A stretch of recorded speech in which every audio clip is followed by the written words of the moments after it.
The Knights. Warriors of Azrael. Record so much sense of strength, have strongholds, and stand as the most pillar of might when it comes down to saying into the stand of warriors and time. But when it comes down to St. Instance, on the night story mode that ties together with the bigger branch of the law, see a downform of that glorious means of honor and standpoint of chivalry that they stood for. If you've played the For Honor story mode, you already know how this is, but in case for a recap in the same sense, from the For Honor story mode, you play 3 chapters from the case of the Knights, with a warden coming from the Iron Stone Legion, being aligned with the Blackstone Legion, being recruited / being warden of them, a Viking warrior, vanguard for his people, coming in and fighting for the case of the Warborn from clan, fighting for them and trying to do good for them in the time of duress, and then fighting with the Orochi, the Emperor's champion I talked about in the 2 past videos in some small case, but that's pretty much what we're going to be talking about here, and talking about the stuff that came in collision because of this. Now, for the case of the Night story mode, like I said, you play as a warden. This warden worked for Domini, and in the mix of working for Domini, he had a foundation of good for what he was doing, even though Domini was considered a form of a coward. In the mix of this, Domini was having a charging fleet coming at his form of kingdom / form of his castle in the same sense, for where the case may be.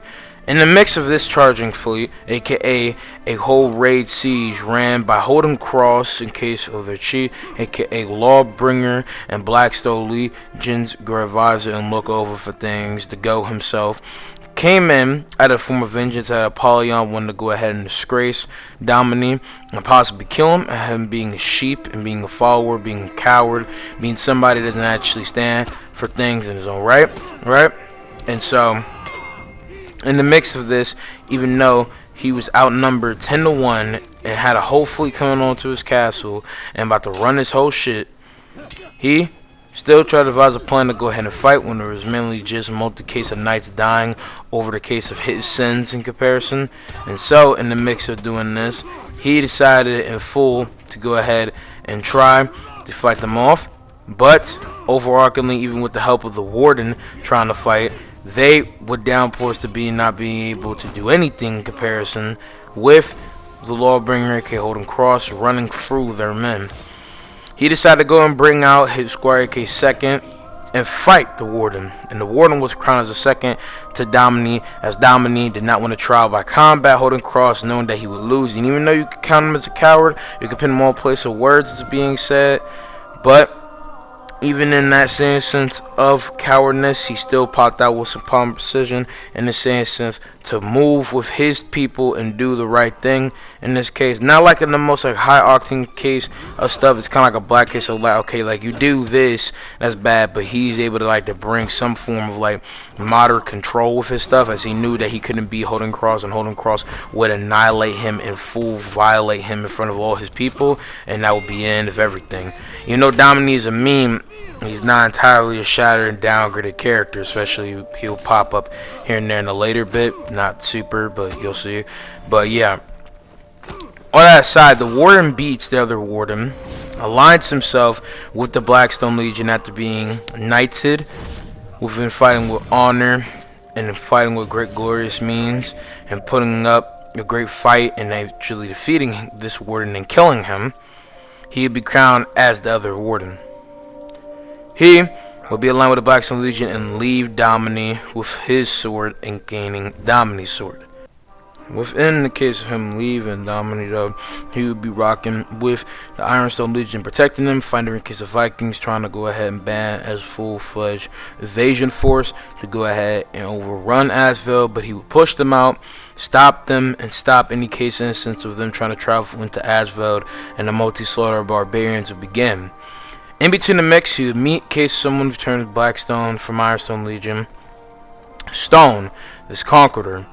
He would have a even same sense of likeness, someone like Holding Cross, in between the Saiyan since he would stick out more in the Saiyan sense of knowing, and then at the same time trying to fight his own kind. Unfortunately, because of the case of Asvel's Ironstone Legion, some of them abandon their posts, putting off what they're supposed to do and disregarding what they're supposed to do as former knights and warriors. And so even though they were soldiering in between outposts of Vikings and all that, they fled. And in between the mix of this, he would meet the iconic villain herself, Apollyon, War Incarnate. She came in like Darth Vader, splintering the Ironstone Legion warriors, took some of them captive for a second, and then killing the rest of them in a form of goddess of death like Sansa's stance. Putting to the point that she wants to revive the strong and bring out the greatest in the form of strength and the weak to be discarded in the Sansons from existence. In this case, killing the sheep and bringing out the wolves, as those that actually tried to fight and put up something are better and more admirable because of the fact they actually tried doing something, they actually repped something of a code of honor that she stands for, which in this instance is the strongest of the strong, right? And so this will leave with a bad feel to Warden, especially with killing their own, but she saw considerably that they are enemies, and the fact that they already killed them before, that most likely this wouldn't pivot away from the standard, is just that it was OD, especially when you see in the case of an interaction with Apollyon, it's kind of subtle, like weird feel, because you even know, like I know people try to paint that as like a simplest feel. If you actually look at it, to me, how I perceived it was him sticking more in the kind of like confused ally sense in regard of like who this person is. She's a shadow to the Ironstone Legion in comparison, that came out of nowhere and just started dueling them and dispatching them with no case of care. She did not discriminate, she eliminated. And as a shadow in like a bad sense, that she is the leader of the Blackstone Legion and reigns fury, might, and fear in her sense of people. And I don't have to pledge more in the same sense of likeness to Apollyon to put forth the fact that she is a menace, but how she brought the menace and helping feel from that point was interesting in comparison. She never saw somebody fight like that, take a blade out from her side, and then just have a little chat per se, got you Blackstone, with like no chain, no differentiation, no reasonable out of tune feel, right? She killed these people, bring them along, and that would be the first thing. Hold on cross to go fight on icebergy lands in the inner core form border of Valkenheim, doing what he does best, slaying them, but then seeing that she allowed one Viking that killed over a dozen soldiers, in his own words, including a guy named Davis. Davis was possibly a goat soldier, maybe another lawbringer. And she allowed him to survive because of the fact he had a wolf instinct, he had prideful, real nigga Chad instinct. So she allowed him to live and push on to go ahead and do whatever he wanted to do when it came down in regard of his bigger Viking clans, which we'll get to him in a second. But in the form of, okay, so for that, don't worry about the sense of that ad. Like I was trying to go and say, in the case for what this dude, in the case of, brother, correct me if I'm wrong, if I'm even saying his name right, would go on to be aligned with bigger from Viking clan in the case of Raven, and then tie with the Warborn coming after him at different point, which again I'll get into. But with the rest, tied with Mercy, a great peacekeeper, a great killer, dynamic shorty, would go and leave open a gateway into the bigger outlands of Valkenheim, and eventually go to a great big village kingdom outpost in the form of meeting Gungundir, aka this chieftain, this king, this wolf to the Vikings. And the warden would decide that he or she would need to understand what is happening, as she had questions and they got answered, but the answers lined up more questions that could never be answered. And what Apollyon conveyed to him was that we're here to set them free, but this entire time it's been a crusade to full genocidally annihilate the Vikings and doing to people that have no real reason to be attacked. Because what she says could easily be considered a lie, but let's say in the possible sense, because we never truly knew if it was true or not, even though there's a lot of strong things to say it's not. Say any possibility that's the type of culture they had, why does she proudly want to change their lives? Why did she put her neck out there for them? They're not our people.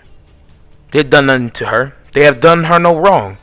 But still brings out the case of wreckage, in the case of the people that Guðmundur and the rest of the Vikings were fighting against, doing a whole ram siege. In between the play, the warden would fight him. He would bring out his wolves. He would get bodied here and there, and eventually all the way to the final scene, standing, seeing his entire home burned down, and a sad, unfortunate case of stuff.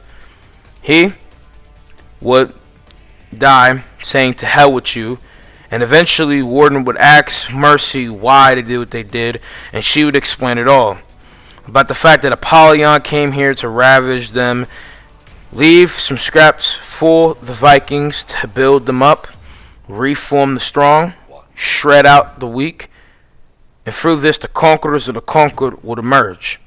She even explains this in the senses when Holden Cross questions it, when they stack up a multi-rack of food, and he's like, "This food, why are we not burning it?" he says. And then she explains, "And go to waste. You could leave one for maybe 2, maybe 3 clans, so they could survive, emerge victorious in whatever sense, just get stronger like shit." That's her stance on that in full. For just the strongest to emerge and pull something off, even in the same instance of them not having the capability to, in the first place, do something, they could bring out the best in themselves for getting something that could gain them the capability to do that. As simply put, taking away their food would obviously eliminate them. It would downgrade their capability for what they could possibly do as people in comparison, but obviously wouldn't deliberately take away all chance for what they have to do stuff. But the point is, for Apollyon, is that she wants to wring out all that sense of fighting spirit to fight, because in the mix of these people fighting for this, the enemy of my enemy will be my friend, as I make the Vikings hate each other / collide over food. They'll kill each other for what they have, as it will be too little, too much for one or the other, and they'll strike each other. And what is the case of what she lied about / exaggerated will come into play, and truly it will be wolves bargaining for why they do what they do in this one scenario. So that is it for the Knights. Crossing over to the Vikings.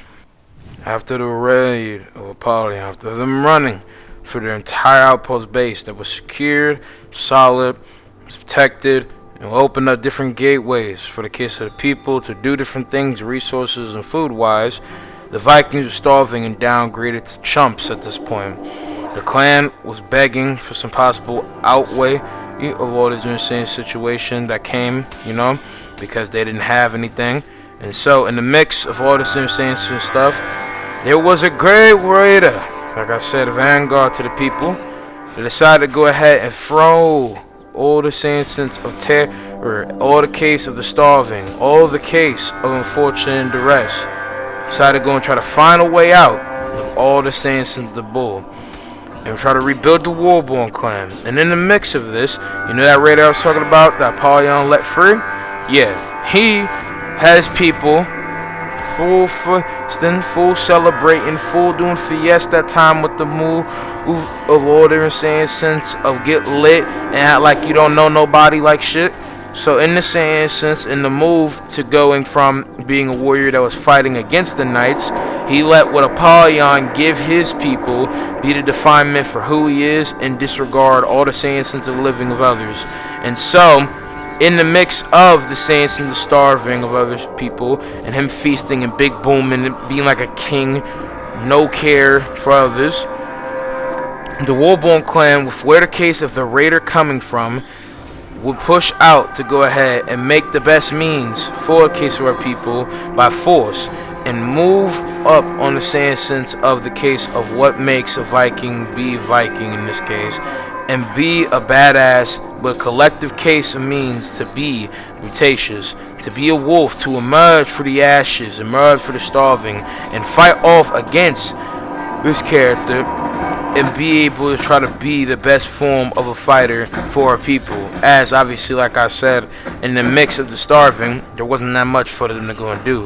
But her mixed with the rest of the Vikings within the Wolfbone clan would push against them, raid the entire town front for food, potatoes, and whatever, and eventually get to the top. And this raider, he or she, would decide to go ahead and kill / go ahead and fight to make a point against them.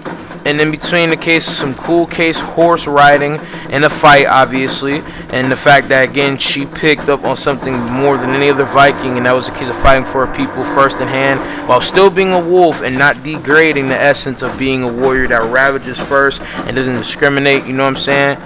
She made a point, and this is essentially me having a she just in comparison what is being said, but y'all could take it as he or she, whatever the case, technically it. But the raider, they said that you should care more for your people when all around you people starve and are hungry, and you don't even care, you don't even have any essence of understanding for why people around you are starving in the same sense. And so she made a point that if you do not share your food, share with us everything that you have that belongs to us too, as we're tied to your people, we are no different, then you will be food for crows. And he said, well, Vikings in between that, and said it doesn't matter, and this the fact that we have food is not me, I'm just going to share with you. We are Vikings. The strongest of the strong will survive, and having that same form of bravado that Apollyon had, but more in the state of selfish need and not more of like grouping bigger form means through it, right, in this regard. And so she sent his ass to Valhalla with her Dane axe, scraping that man's neck. And so in the mix, the Wolfbone clan was built up, following the case of different Sansa warriors that were under him. She rallied a great group and again formed a great form of Viking clan to push out to do different things, taking about different case of territory from the knights, getting boats, getting there in case of gear, went our way to go ahead and face rival in the same sense of this berserker, which we don't even know exactly the connection for. There's a theory that it could have been a relationship, partners, or the pure fact that this berserker is just crazy and she wanted to go and take her out of commission. It's also the fact that she was holding Stagander, the goat warlord that has a bear head as his helm, with this being said. And in the mix of that, we'll go ahead and get different form resources and their capabilities to do this and this, within the case of, you know, getting the collection of different things, getting boats, resources, getting Stagander, obviously, who's a great dude in the same sense of this warfront push and barbaric slaughter and raiding and all this stuff and this pillaging and boom, different types of stuff. They would find out that the samurai have a great collection of things, riches, and great plunder. Even though in the case in comparison to the samurai, they outnumbered them, in the words of Berserker, 10-1. In the mix of fighting with the samurai, they would gain great plunder like he imagined, but as well, great allies, with this being said, would be built up and further, as he had the Valkyrie, Runa, mixed with the Berserker, Stagander, and bear connection with other form warriors because of the fact of the legacy that the raider brought, especially since when they went and raided and went to go ahead and sack the entire case of that Komodo Beach like state of defense, they proved in her own words, or he, that made the Vikings who they are, showed what truly makes them who they are. And so in the raiding, she would go ahead and take out the leader, Koricho, I forgot his name. If I find his name, I'll put it up here. Maybe I might go ahead and remember in between, but if not, you obviously see it on the screen right now. But she would defeat him, who is a great form warrior, a great leader, a great general in comparison, and would do great A stuff in comparison, and, you know, hold up great deal in saying sense of doing things in the place of leadership and holding the ground of the samurai.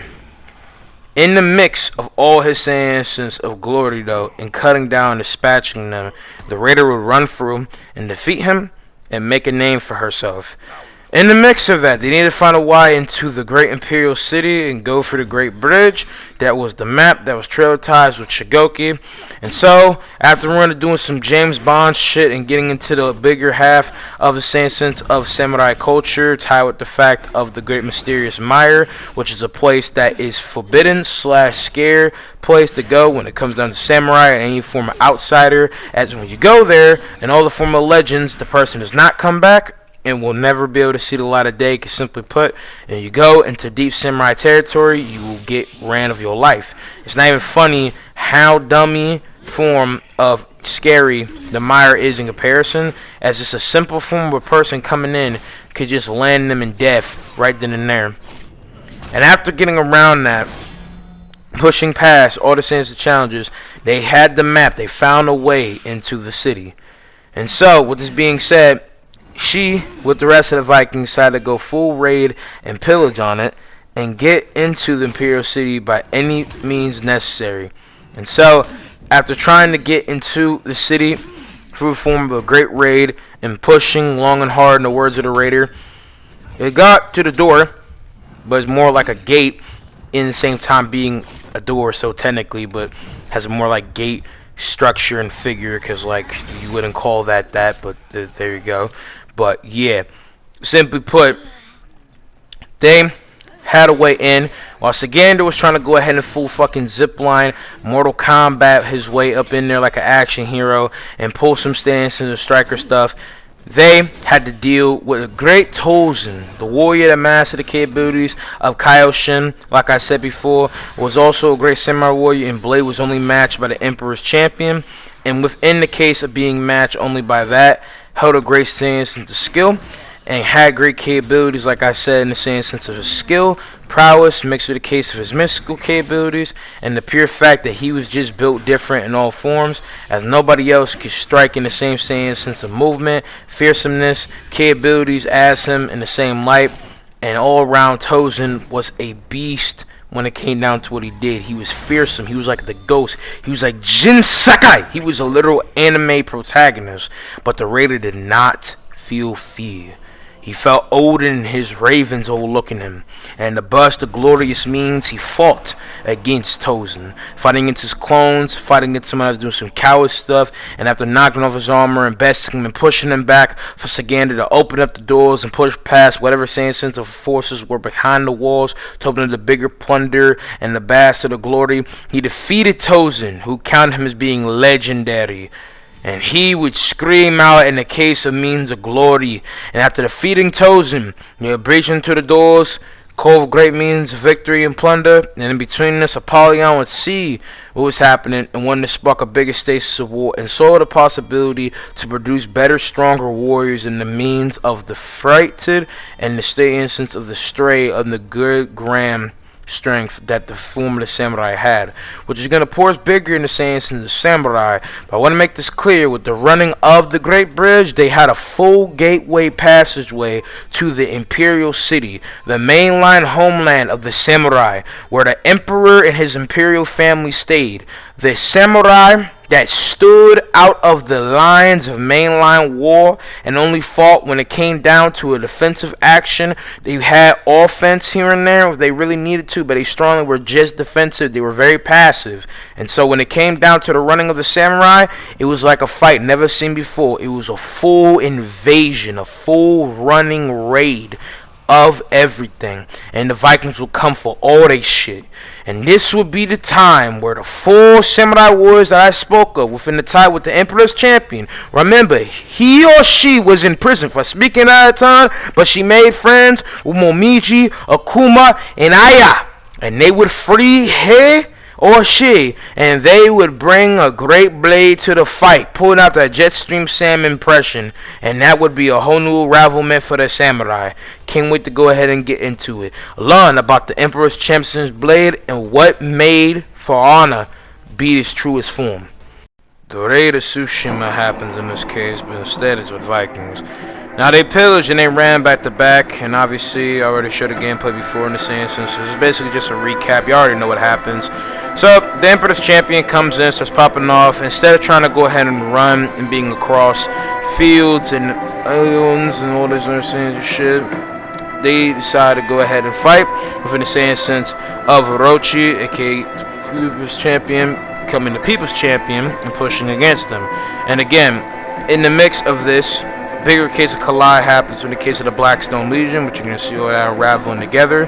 But in the mix of the fight, pretty much is a catch-up time do all the regard of the Saints in the general fighting, let the archers push back the Vikings to the top left corner, and just doing general case stuff. Again, like not folding on their people, when to righteously fight, no matter since fight with them and all their form their might, and just do what they need to do as samurai and fight beyond any case of measure.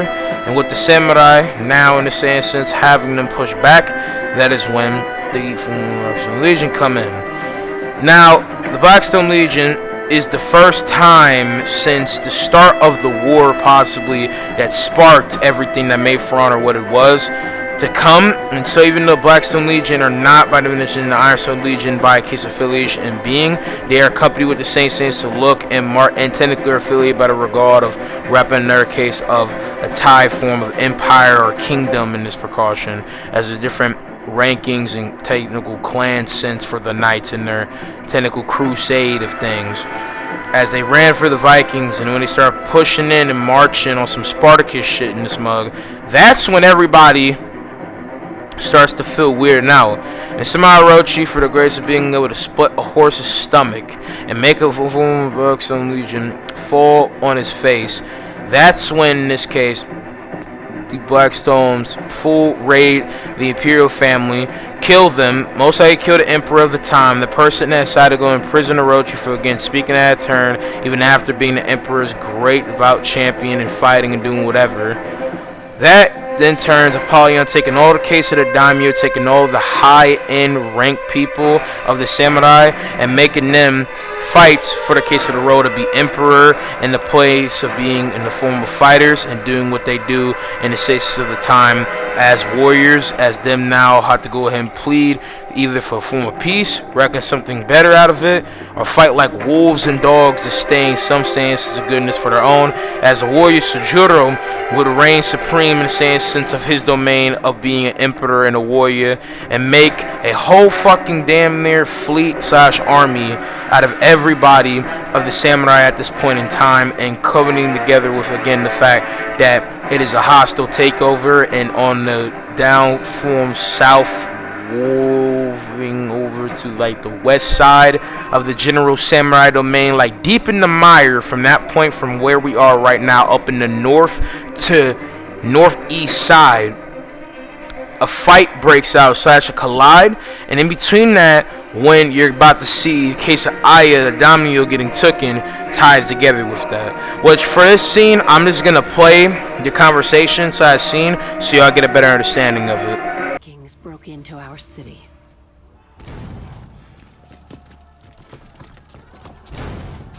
They didn't know who they served. Ah, the last few.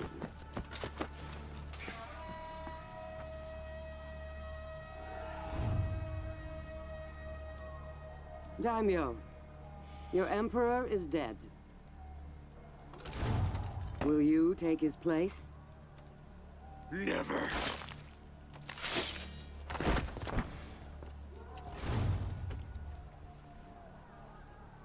Would you be emperor? After I kill the rest of them, I'm coming to kill you. A wolf. Leave the palace to Seijuro. The others can fight for the scraps. Who do you think you are? War. I am war.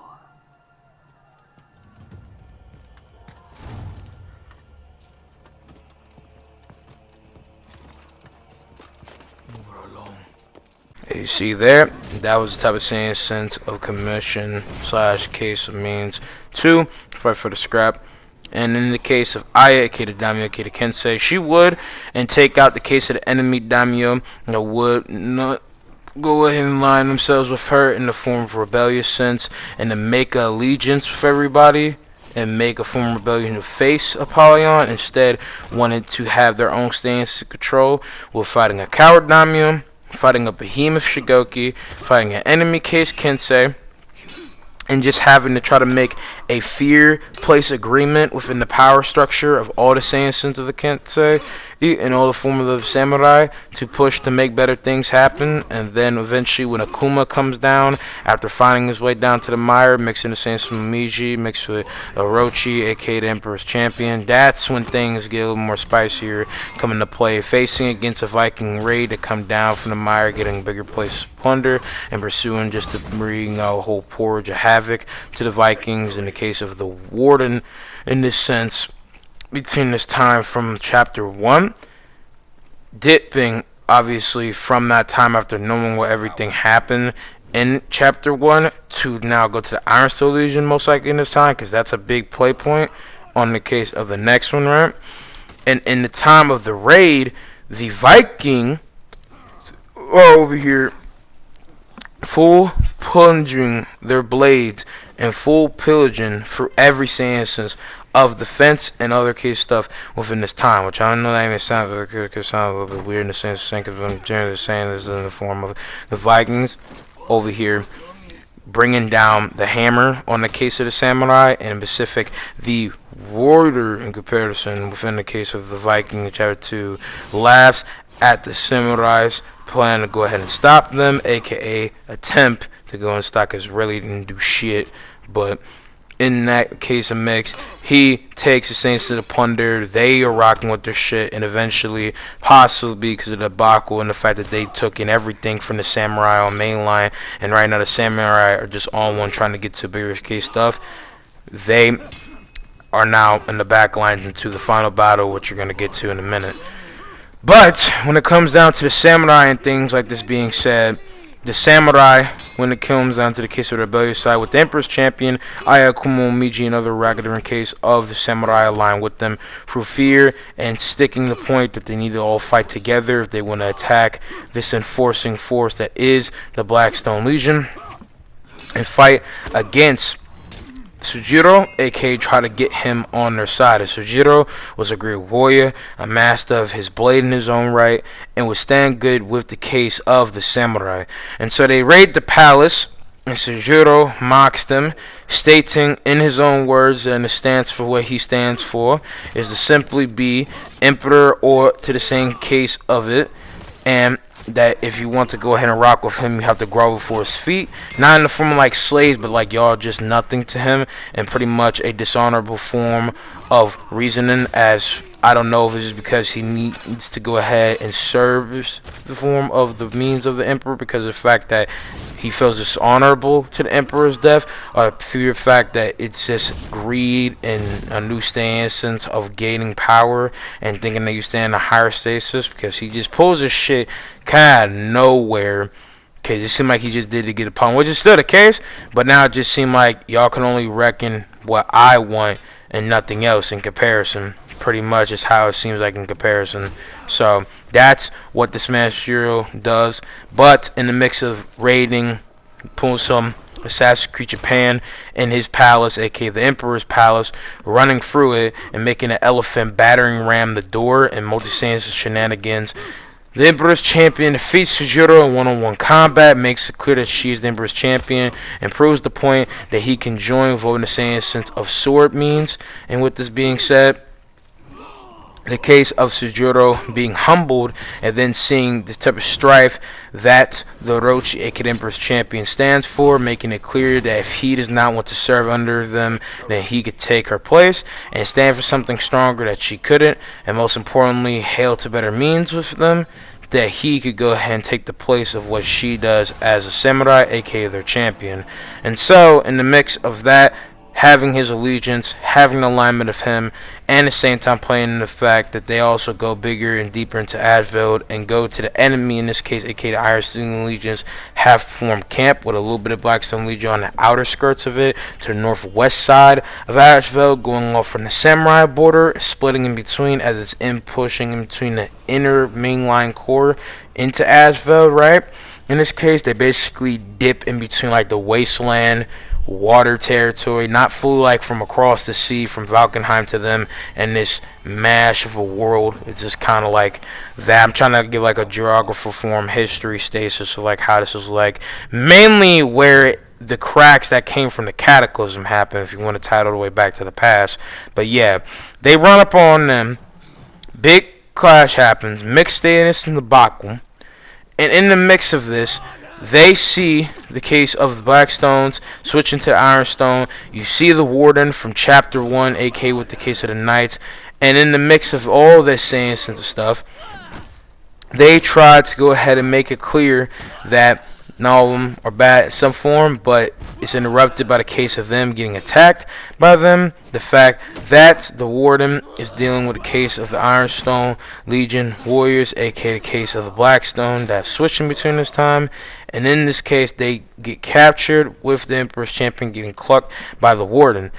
The Warden, in this case, tries to go and explain to Emperor's Champion the purpose at hand for why they're doing what they're doing, and that they're not trying to be the enemy in this instance. But the Emperor's Champion feels dishonor / feels hatred and rage within the mix of the Knights, and just in specific what he's saying as they're trying to change up from what she thinks they are, which this also holds in effect, because again, from the Knights' point of view, in the same instance, it is just simply a misunderstanding because them being there and being former enemies, right, but trying not to have enemies. But from the Samurai's point of view, all the Knights that came in and forced into their territory are all former enemies. The Blackstone Legion is the only form of Knights that they've ever seen, because they've been very passive and haven't been a big eager to fight for people. And so in the mix of this stance of conflict, it's pretty much just the case of Warden fighting Orochi after trying to put the sword into the Orochi's hands, and a fight sparking up out of the fact that again the Orochi, aka the samurai, see the Knights as full borderline enemies and have no case of likeness for them. So in that form of sense, the Warden and Orochi, in this sense, fighting to go ahead and just ease odds. And Orochi damn near kills Warden preemptively to an extent, but makes it clear that she is not going to kill them, as she could gauge his heart on some former Jetstream Sam with Raiden through just swords clacking.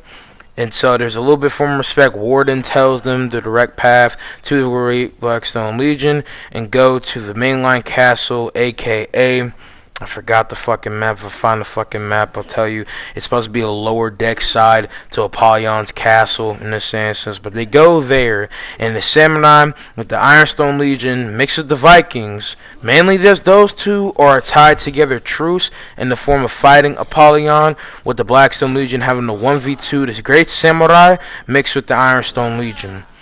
And so when the battle commences, it's a great siege and great wrecking ball will fight in comparison with Warden's Knights of all around. In most cases, instances of fighting happen because of the fact of what Apollyon has done to them, and making wolves, starving people, and doing most serious destruction because of the fact that they want to build up the strong.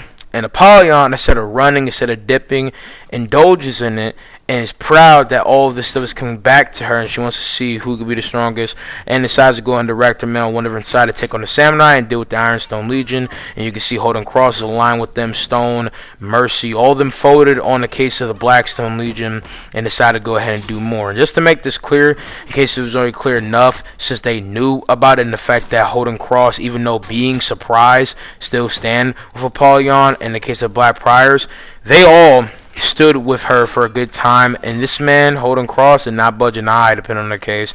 Mercy knew, Stone didn't exactly know, but he saw the cracks forming in the Black Priors, and even specific just Vortigern as a character, which I'll get more into him when his time comes, but knew about all it and didn't even have a bigger sense and bother because of it, because simply put, it was just the way to go about things. That's the way they stood. In the mix of all of this, though, all the case of the fight, the Samurai, Ironstone Legion, running through them, the Orochi, aka the People's Champion, goes for all of them, eventually faces Apollyon, the Darth Vader, the Koto Khan, the villainous shorty that she is. They fight, they clash, and eventually she's at death's door. She split her and she beat her. But it is not a victory. It is sure for hell not. In the mix of the victory, Apollyon recounts on the pure fact that in the instance of the victory that she thinks to gain, it will be nothing but a loss, as truly she's already won. She's already boiled the pot enough to where it steams nothing but hatred, sorrow, and unfortunate lust for battle, as it all culminates together with a big clash to decide who is going to win, who will never be betrayed, who will never be dishonored, and most importantly, never downgraded to chumps. As she built up the wolves, the means for vultures and ravens, the built up of animal-defining instinct to fight, and there are all different means of for honor. The samurai and the Ironstone Legion, even though having a truce, now dispatch their entire Saints in likeness just to go ahead and proudly say that they're going to fight each other and do whatever for the sake of it. As simply put, the samurai get into a mixed clash with the Ironstone Legion out of a misunderstanding, and the fact the samurai come in rolling 50 deep and start just raid ravaging the entire place and just stampede through it. And a big war happens between the main three factions. She explains that no matter what you do, you can't just go home. All you guys in nature are built to fight. You all are my wolves, and she won at dying breath. She dies flat, winning, being one of the most victorious Saints of villains, even the Saints of Death, which is why she's one of my favorite case of villains to ever exist in fiction. And she actually brought the darkness and the unfortunate out of the For Honor heroes, and she bore a war that would stain the test of For Honor's time for years and legacy to come. And so no matter what she wanted, it would be the stain of how things are like for ages and ages. And unfortunately, that's the way things are within the Saints of the For Honor world. And unfortunately, she could not actually get out of the Saints of the overrun of stuff. But again, in her own right, she won. She stamped the point. And Orochi, Kid Empress Champion, looks out to see the unfortunate reckon of nothing but wolf stand. And after this, we don't know how long. It could be days, weeks, months, years. Aya, Holden Cross, Stigander all stand as three warriors of all three factions, the Samurai, the Ironstone Legion / Knights in the case of a Lawbringer, mixed with a Warlord, that now are trying to come together and, in the words of Holden Cross, hear the stories for why they did what they did and why they're trying to do what they're doing to go ahead and make form of peace or do whatever just to get somewhere in life, just to proudly maybe say that there's something else behind just the fighting, you know, just behind the case of doing what they're doing and fighting in their own right for this and this. They talk about the case of what could possibly be done, and the saying since Stigander cracks this man Holden Cross and makes the point that what he's saying doesn't beckon anything different. Thousands of his people are dead for something stupid. They were all played like fools, all trapped in the game of cat and mouse, aka just scruffing, taking off chums of different things just to play in the mind game sense of what Apollyon wanted. She all tied together a noose around every faction and everybody in them to fight for their own form means. The Blackstone Legion overarchingly failed that day, but her stake of what she did hold the test of time and would accompany everything that all the For Honor warriors would ever do. War. Now, even though nothing could be gained from this, and they say there ain't no way to make peace in this instance, Stigander says himself that we're not peacemakers. Aya says, is that just not where we go? And he says no, but they protest that possibly this is the start between three of them. Three warriors that try to make some place of peace are the strongest of them. We don't know what happened to the barricades people. Stone, the warden of the case of the chapter 1 story, most likely is not dead. The Emperor's champion is mixed and foggy, unlike the case, because the three main case of the protagonists within the warden, the vanguard of the Vikings, Raider, and Ty within the case of the Emperor's champion. It's all vague on what happened to them, but for the mainline people, Stigander tries leading out the rest of the Saints to the Vikings. Runa is alive. The Berserker of the Vikings might be dead. Stone, Mercy, Holden Cross is obviously like he's obviously Griffin. The Warden still might be alive. The Raider of the Vikings might possibly still be alive. And then everybody else with the Samurai, possibly Momiji and Akuma are dead. It's not really said, especially what type of peace Aya has protested to push for, especially when we get into the bigger case of the lore, because it's kind of foggy, right? But since I'm gonna get into it, because like it's a kind of big debacle, so because of the fact that the lore is so mixed on the purpose as stands, and you could just create different stands and stuff, and there's a little shred of like headcanon that could be based as actual fact, then you could just make it up that shit could be the case, but like it will never fundamentally make sense, right? So it's kind of iffy. But besides the samurai, to talk about the aftermath, since it's pretty much already said and done, they try to protest, try to strongly go for peace, but at the end of the day, it's just been war constantly, back to back to back to back to back. So in that mix, it's literally just that for the stain of the crop of everything that was boiled up to a ton, right? And so in the mix of new stuff, that's all that would happen. Now, to tie into the last thing in the Saiyan sense, aka Marching Fire, I'm not going to go full in depth on the Saiyan sense of the characters. I'm going to tie it together on the form of a fourth video that comes with this, right? As this is the third, talking a big bunch of different shit. We went all the way from how the world is, going away to into Apollyon, to now Marching Fire. Marching Fire brings out a sense to the Chinese warriors of the Wu Land. I'm going to give a little snip of why all the characters do what they do and coming together for it, as the actual history, the play of why they do what they do. Sorry, excuse me, having water, so stuck in my throat, pause. Excuse me. In the place for what they stand, it's simply they all come together to make something better, and it seems for themselves to push to bring out something better in all around regard. In the mix of coming together and tie together as a group, it is kind of mixed of 50-50, but there's a war that brings out these all four original individuals, as Zanhu will come into play different time, and technically, if you want to trickle pirate into there, they will all come into play in their same sense. But in the case of begging for new form of change for China, China will be attacked within a hint in the same sense of, obviously, you have later on Horkos, in the same sense during the count that they're attacked by Mongolians. It's kind of mixed on the main predominant case, but in the mix of Zanhu's action, we'll get into and pack within the same sense of what the bigger change was. That's why everything coming together in the way that it did, simply put. In this mix, it would simply just be that the warriors would come together as an equal plane, as the female Tiandi was portrayed and put as a traitor in the eyes of different people, even though she was trying to defend her empress. And she was betrayed by these different warriors, killed them, fought them off, ran their fade, but then got stamped in the bad throughout the empire as being a traitor.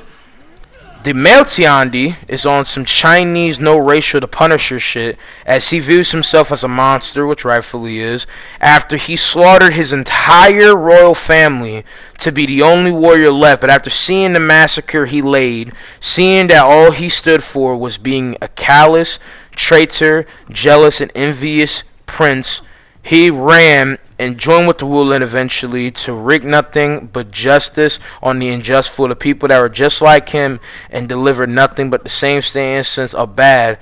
He decided to go ahead and make the best means of his life, in the same sense, doing the same disservice to the same sense of people that were like him, in the same sense, as to be vengeful, to be violent, and stay in that case of OD, out of pocket, staying in a sense of being in the same place, for how obviously again you would have other case of warriors doing stuff out of either vengeance or unfortunate sense of timing.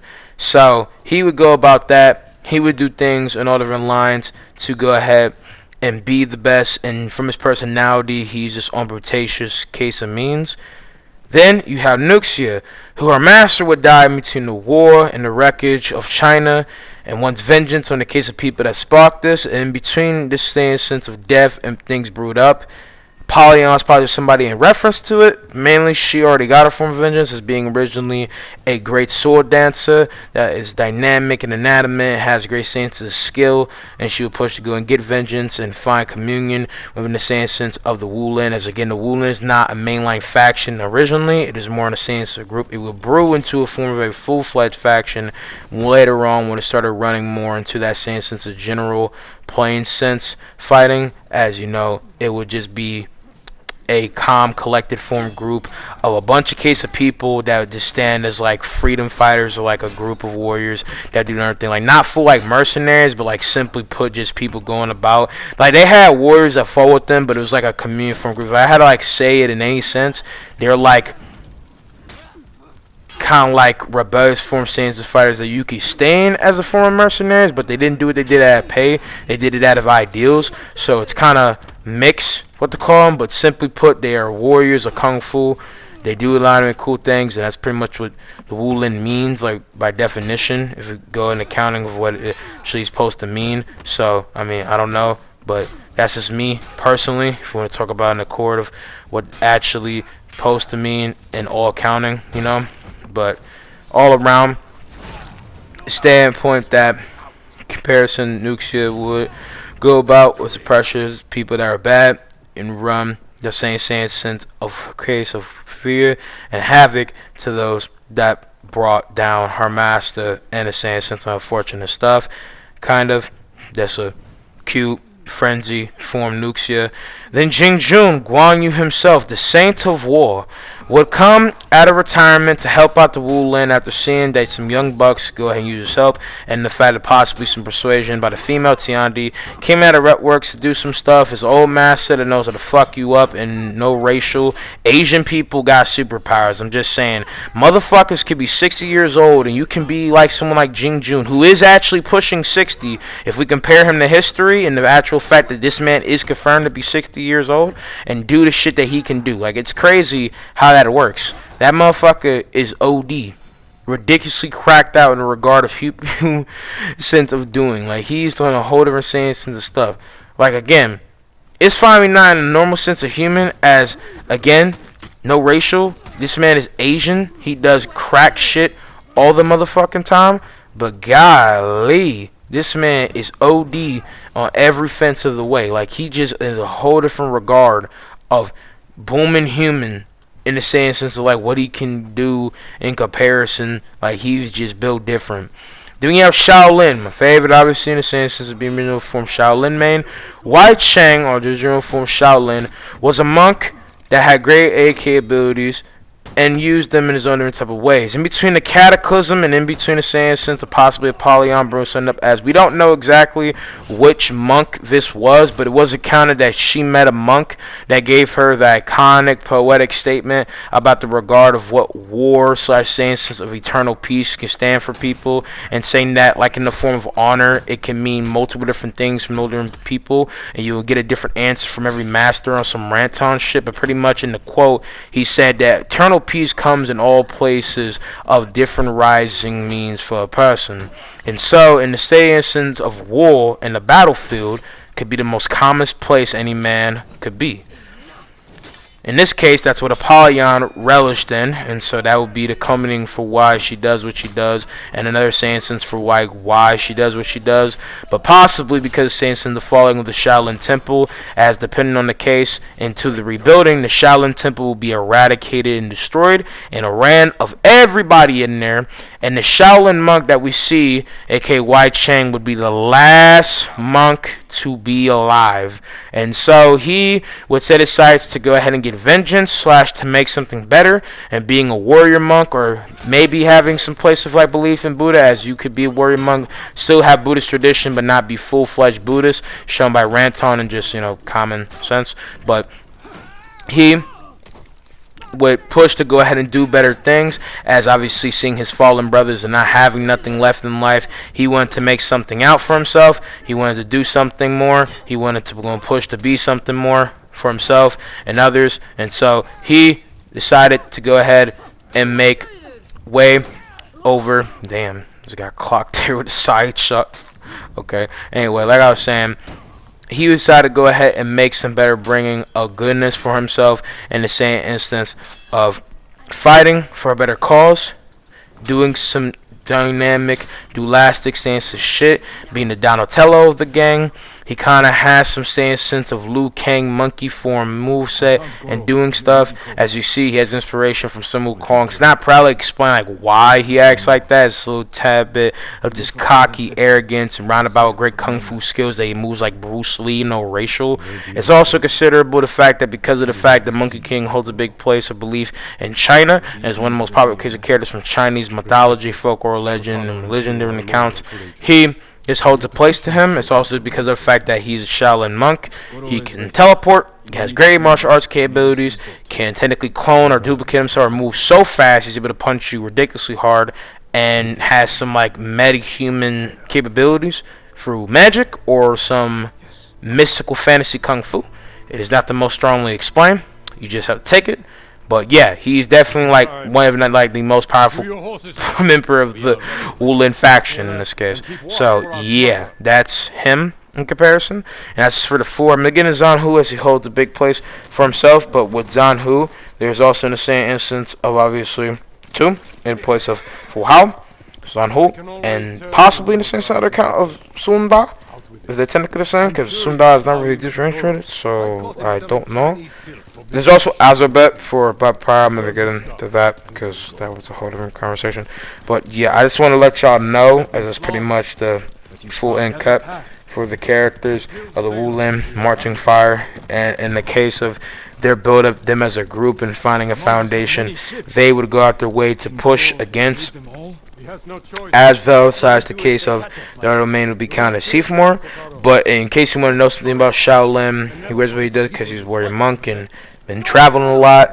He also has multiple tattoos on his body because of different theory and reasonable possible thing, because it's just random why he has so many fucking tattoos and drawings and writing on his body. It's possible that he wrote the multiple different names or scroll of the warriors that passed away at the falling of the Shaolin Temple to honor his people. So it will be interesting. It hasn't been confirmed, but technically, because again, take of headcanon, I honestly think it's out of pocket. It's more like food for thought. I hope you guys have enjoyed. I'm going to see you guys in the next one. Peace out, my army. Love ya.